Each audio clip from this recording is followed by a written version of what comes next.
Muy buenos días para todos mis compañeros, para la profesora Sandra Gutiérrez, un afectuoso y respetuoso saludo.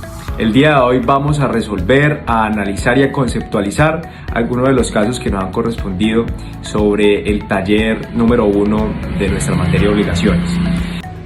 En el caso 1 nos presenta que José Méndez muere a causa de un paro cardíaco.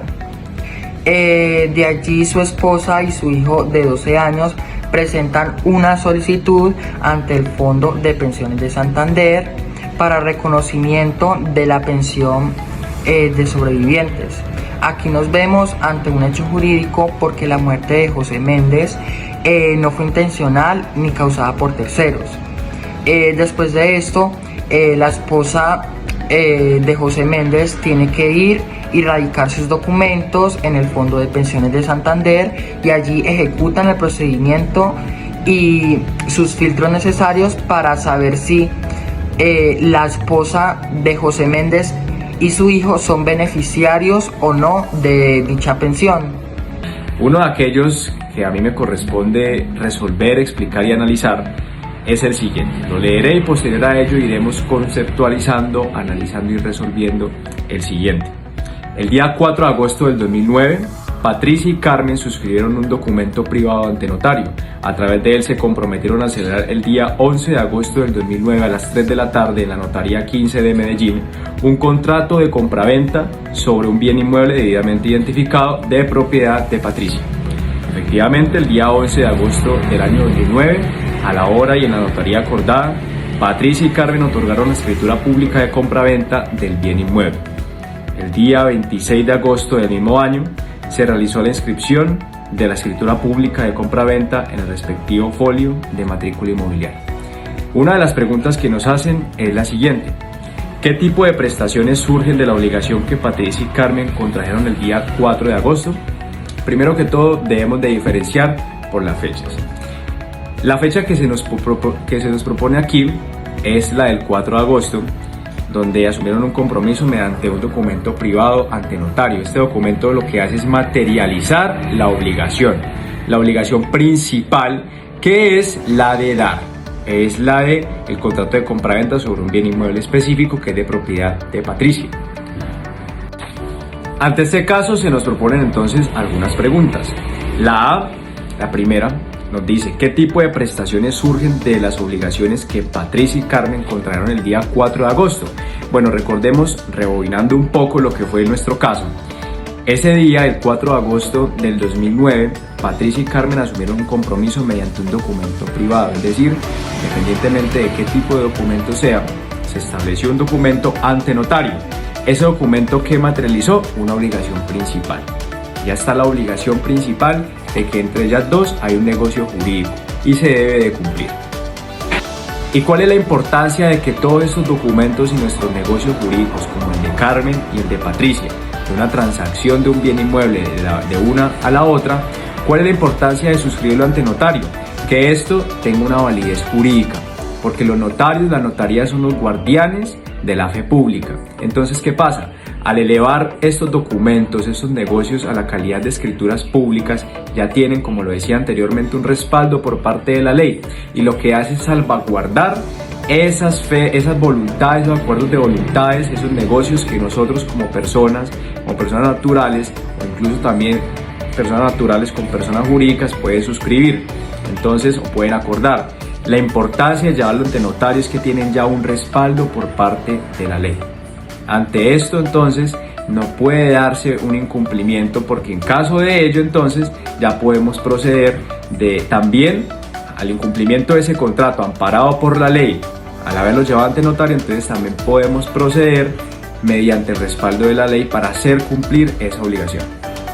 Entonces, ya existiendo una relación, un negocio jurídico entre Patricia y Carmen, la pregunta B nos dice: ¿qué tipo de prestaciones surgen de las obligaciones que Patricia y Carmen contrajeron el día 11 de agosto?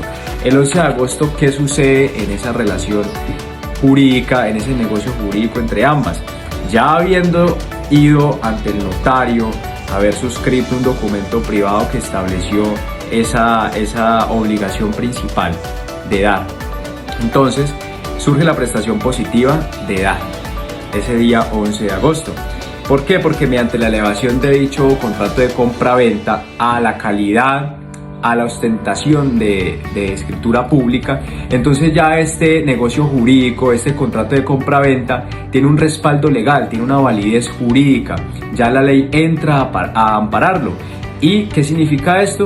Que ya es totalmente legal y que ya puede entonces comenzarse a hacer todo el proceso de transacción del bien inmueble. Teniendo entonces ya claro qué tipo de prestación se hizo y cuál es la importancia de la solemnidad de llevar todos nuestros documentos que oficializan los negocios jurídicos que podemos llegar a hacer ante el notario, entonces la pregunta C nos preguntan, ¿en qué momento se verificó la transferencia del dominio sobre el bien inmueble? La transferencia del dominio sobre el bien inmueble se verificó el día 11 de agosto. ¿Y por qué se verifica? Porque ese día entonces se hizo la revisión, digámoslo, llamémoslo de una manera, el control de legalidad por parte del notario ante las dos partes, entre Patricia y Carmen, para ver que todo estuviera de acuerdo a la ley, a la norma. Y ese día entonces se verificó y se hace cumplir, al elevarlo a la calidad de escritura pública, dicha transacción. ¿Qué pasa? Le agregamos entonces un trámite más. Carmen y Patricia se dirigen a la oficina de instrumentos públicos en la cual se registra la propiedad a nombre del nuevo dueño, quien recibirá un nuevo certificado de libertad y de tradición. En este caso lo recibirá Carmen, quien es la nueva dueña del bien inmueble. Entonces aquí vemos cómo se hace esa transacción de Patricia a Carmen. Carmen, que es la compradora, y Patricia, que es la vendedora de dicho bien inmueble. Para este tipo de trámites se tiene que volver a realizar todo el trámite cada vez que se compre ese bien inmueble, cada vez que se compre cualquier bien inmueble. ¿Qué se debe de hacer? Primero, cabe resaltar para el anterior punto, para uno poder llevar y elevar ese contrato de venta de un bien inmueble, se debe llevar el certificado de tradición de la persona vendedora, como también se debe llevar entonces dicho contrato para su control de legalidad. Para el trámite en el cual hablamos en la pregunta C, que es la transferencia del dominio sobre el bien inmueble, se debe llevar a la oficina de instrumentos públicos para que entonces se haga, ya teniendo la escritura pública, teniendo el contrato de compra-venta y ya estando todo legalizado, para que se expida por parte de dicha entidad y se registre la propiedad a nombre del nuevo dueño, en este caso la nueva dueña, que es la señora Carmen. Siendo esto ya explicado, analizado y conceptualizado paso por paso dicho caso, les agradezco mucho escucharme resolver este caso. Mi nombre es Mariana Durán y les voy a explicar los ejercicios 3, 8 y 10. El ejercicio 3 dice: Julián prestó un dinero a Alberto bajo un título de valor que ya venció, pues han pasado más de 6 años desde su firma. En este caso estaríamos ante una obligación civil o natural. En este caso principal, en el principio la obligación era civil porque era un título de valor, y un título de valor se hace por medio de un contrato, pero se establece que tiene su vigencia de 3 años, por lo cual ya prescribió porque han pasado 6 años. Entonces pues estaríamos ya ante una obligación natural, que ya depende que Alberto le pague a Julián, es más que una obligación ética y moral, porque Julián ya no tiene medios judiciales para exigir que se le devuelva el dinero, porque pues ya prescribieron los términos. Entonces es una obligación natural. Y nuestro siguiente caso consiste en esta situación. Eric alquiló su apartamento a Emily bajo un contrato de arrendamiento de un local comercial. El reclamo por no pago del canon descansa sobre una obligación civil o natural. ¿Existe diferencia entre un contrato de vivienda urbana y rural y el contrato de los locales comerciales? Y ante la primera pregunta que se nos propone, el reclamo por no pago del canon descansa sobre una obligación civil o natural. Recordemos que Erika alquila a Emily su apartamento bajo un contrato de arrendamiento de un local comercial, más no de vivienda urbana. Así que allí hay que hacer una diferenciación. Pero la naturaleza de esa obligación de que Erika le dé la posesión, no la propiedad, sino la posesión de su apartamento a Emily mediante un contrato de arrendamiento, el cual está establecido y consagrado, está reglamentado por las leyes de Colombia, por el Código de Comercio en el caso de ser un local comercial, está totalmente respaldado por el ordenamiento jurídico, hace que sea una obligación civil. una obligación civil, una obligación de ambas partes de poder cumplir con lo establecido en ese contrato de arrendamiento. Entonces, hay que, ante la diferenciación entre un local comercial, vivienda urbana o una vivienda rural, en este caso hablamos de un local comercial, el cual se encuentra regido por unas disposiciones estipuladas en el Código de Comercio, anteriormente en el artículo 2035 del Código Civil, en el cual se hablaba del pago por mora, pero este quedó derogado por la Ley 820 del 2003, la cual habla del arrendamiento de casas, de almacenes u otros edificios. En ese artículo 22 se habla de la mora, cito textualmente: la no cancelación por parte del arrendamiento de las rentas y reajustes dentro del término estipulado en el contrato es una causal de terminación unilateral. Es decir, que en ese caso Erika, al Emily no pagar en el tiempo estipulado, al estar en mora, lo concerniente monetariamente al alquiler, eso puede ser una causal para que ella pueda demandar a Emily por el incumplimiento del contrato, ya que es una obligación civil que ella debe cumplir, una obligación que ella se comprometió por medio de su voluntad al firmar el contrato, el canon de arrendamiento, el cual está respaldado o validado por la Ley 820 y por todo el ordenamiento. Entonces es una causal para que ella pueda terminar unilateralmente el contrato y también para que pueda demandar por mora. El caso 5 nos habla de que Paul olvida pagar el legado de impuestos por testamentos. Es una disposición que realiza por medio del testamento, en donde se dejan bienes y derechos a una persona determinada. Este procedimiento es diferente a la distribución de la herencia, y nos cuentan en el caso que este procedimiento no fue realizado de la forma debida. Entonces allí estamos frente a una obligación natural, porque no se hizo el procedimiento necesario para legalizarlo. El procedimiento necesario para hacer este procedimiento debe ser que el legatario recibe el bien conjunto con sus frutos y sus rentas. Bueno, en el punto número 6 básicamente nos nombran de que Alejandra hizo un negocio con una casa en el cual ella solo ha recibido las llaves. Seguidamente de esto pues nos hacen la pregunta de cuáles son los requisitos legales para que esto nazca la vida jurídica, y aparte si estamos sobre una obligación civil o natural. Bueno, entonces hablando de los requisitos que esta necesita para que nazca la vida jurídica, empezamos porque tiene que ser conocedora sobre algún tipo de restricción financiera que tenga la vivienda. Después de esto pasamos a que se debe hacer una promesa de compra y venta sobre el predio. Luego pasan a radicar todos los documentos, las escrituras públicas en una notaría, para así llevarla a la oficina de registros públicos y que allá esté registrada ya con el nuevo dueño, para que a este le hagan entrega de su certificado de libertad y tradición. Y pues lo que esto nos dice es que Alejandra está ante una obligación natural, ya que no tiene conocimiento de todo lo anterior mencionado, para que sea una obligación civil naciendo a la vida jurídica. En el caso 7 encontramos a Alex, que es un menor de edad, el cual realizó una compra-venta de una motocicleta BMW.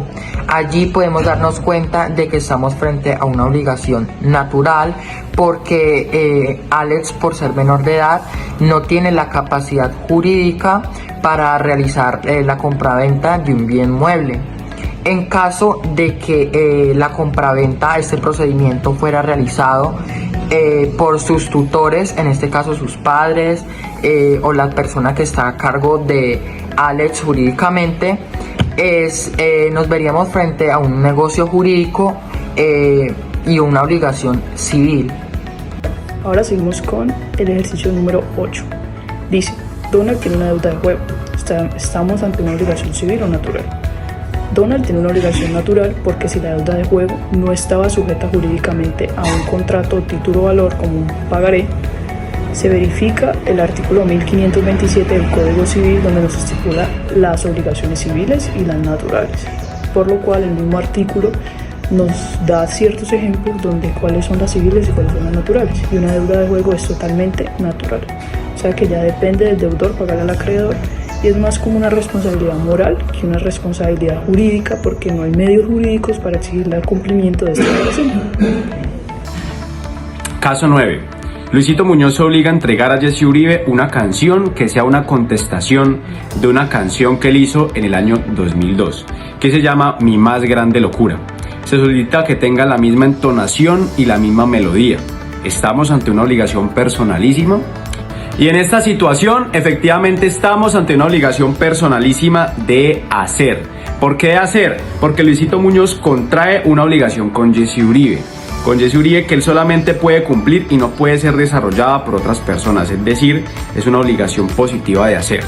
Porque consiste en producir una conducta, es decir, una conducta de respeto, una conducta que él debe seguir, en este caso Jesse Uribe, que es el acreedor de la transacción de esa canción, pero esa no se cataloga como de dar, porque es que en él va a generar una conducta de exclusividad en la cual él debe respetar ese contrato, esa obligación que ha establecido entre el señor Luisito Muñoz con él, con Jesse Uribe, para que él cante, reproduzca la canción que este señor Luisito Muñoz ha realizado, que él ha escrito, que produjo en el año 2002.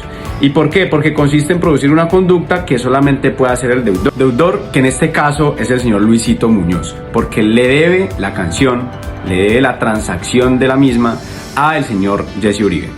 Bueno, ahora nos encontramos en el ejercicio número 10 que dice: Marión, pintora, se obliga a entregar un cuadro a Joaquín el 14 de febrero, día de San Valentín, pero se cae y se fractura sus dos manos. ¿Qué pasará con esta obligación? ¿Qué tipo de obligación observa el caso? Bueno, esa es una obligación de dar que está en el artículo 1605 del Código Civil y establece que la obligación de dar contiene la de entregar la cosa y si esta es un cuerpo que se establece como una especie o un cuerpo cierto. Y además contiene que se tiene que conservar hasta la entrega, es decir, que se tiene que cuidar las cosas a entregársela a su acreedor. Pero como Marión se fracturó las dos manos, está claro que no puede cumplir con la obligación de entregarle el cuadro a Joaquín. Pero más allá de eso, como dicen que ella se obliga a entregar el cuadro, no tenemos conocimiento si por medio de un contrato se pactó en una cláusula que el cuadro se lo tenía que entregar precisamente el 14 de febrero. Y más allá de eso, nosotros establecimos que en el artículo 1590 dice divisibilidad de acción de perjuicios. ¿Qué quiere decir eso? Que es divisible la acción de perjuicios que resulta haberse cumplido o de haber retado la obligación indivisible. Ninguno de los acreedores puede intentarla y ninguno de los deudores está sujeto a ella, sino en la parte que lo quepa. Si por el hecho culpa de uno de los deudores de la obligación indivisible se ha hecho imposible el cumplimiento de ella, solo será responsable de todos los perjuicios. Es decir, que la responsable de todos los perjuicios es Marión y le tiene que responder a Joaquín. Pero pues ella ya tocará ver cómo le responde porque pues realmente es imposible que ella realice la tarea porque pues tiene las dos manos fracturadas. Bueno, el caso 11 nos dice que Marion es una pintora muy experta, la cual tiene 3 cuadros en su haber y estos tiene que entregarlos el 14 de febrero de San Valentín, pero ocurre una oleada de invierno muy fuerte y pues esto se daña. Debido a esto surgen 2 preguntas: ¿qué pasará con esta obligación y qué obligación se puede observar? Estamos frente a una obligación de hacer debido a que Marion es la única que puede ejecutar esto y no puede ser sustituida por otra persona, pero ella no podrá hacer la entrega de los cuadros en el tiempo que ella misma estipuló debido a un caso de fuerza mayor y un caso fortuito que está constatado en el artículo 64. Y lo que esto nos dice que no está incumpliendo el contrato ni tampoco está en mora porque no está pactado como tal.